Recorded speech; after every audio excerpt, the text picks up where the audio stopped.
Hello there, everyone. And we're halfway through January, and for some of us, halfway through the great freeze or great cold snap, whatever you want to call it. I hope you're all doing well and have power enough and staying warm.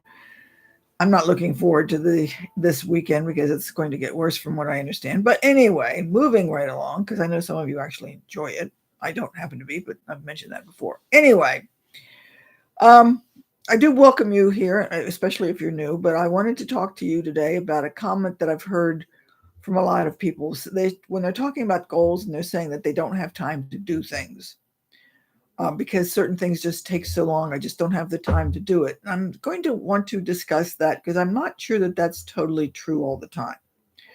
Now, let me shift gears ever so slightly and go into talking about some of these people I know that say, I work best under pressure. Maybe, maybe not. Why might somebody work under pressure? From what I can tell when I look at it, or look at them, or hear what they have to say, generally speaking, what they tend to do when they're in those particular situations, and you can tell me whether I'm wrong about you or not, is that what happens is that they basically focus on whatever it is they need to do. So if they've got something that, is a deadline that's in 3 days or something like that, and it absolutely has to be done, or let's say you're getting ready to go off on a long weekend or a long vacation or something, and you've got to get stuff out of your office because otherwise you can't really go until you do, or something along that line. You're going to focus on what you need to get done so that you get it done so you can leave, right? You're not going to spend time looking at different browsers. You're not going to spend time going through your social media. You're not going to spend time getting onto conversations or anything else with other people. You're looking at what you need to do and getting it done and getting it out of the way. I think that's the main issue when people say they work good under pressure. They work well under pressure, which is technically the accurate one because you're modifying the verb work. But anyway, that's beside the point. Um, so I think it's the focus that makes the big difference. It's not the fact that there's pressure, except for the fact that the pressure is what's making somebody apply the focus.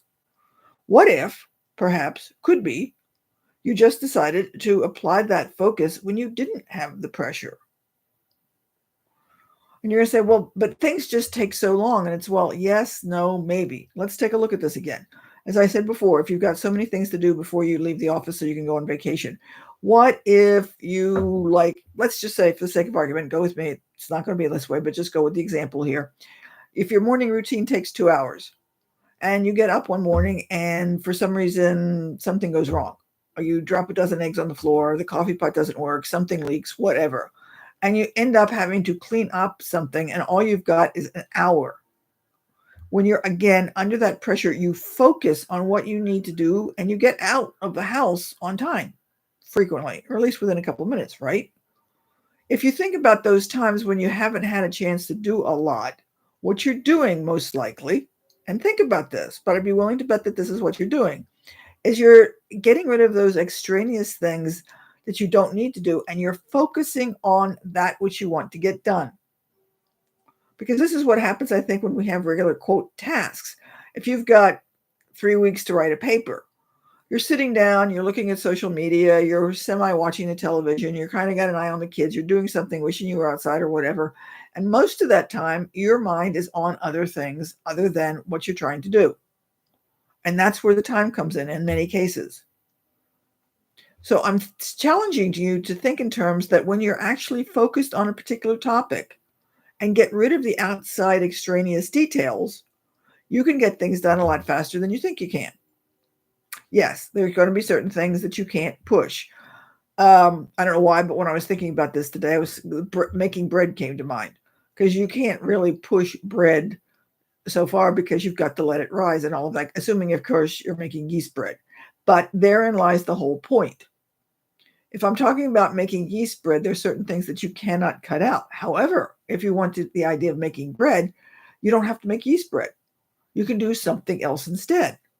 I once made a recipe that used actually canned biscuits and made a loaf that everybody loved out of canned biscuits, which cut a heck of a lot of time out.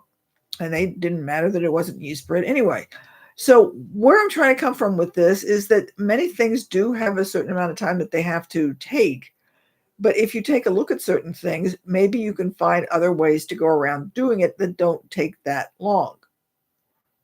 You know, it used to be that maybe your parents, your grandparents used to say, like, make stew and it had to sit on the stove for hours and hours and hours. Now, if you've got an Instapot, you can do it in a couple of hours. So, in some kind times, the technology allows us to cut out a lot of time. Now, if you use the technology to waste time in the sense that you're going to explore your social media or decide you're going to check on your email or watch something live streaming, that's when that time element comes in and it becomes your enemy. But I would be willing for you to take, or would be willing to ask you, and should you be willing to think about this, that when you have one of those tasks that, quote, takes a lot of time, how much of that activity are you actually focusing on the activity, and how much of it are you spending elsewhere, at least mentally anyway?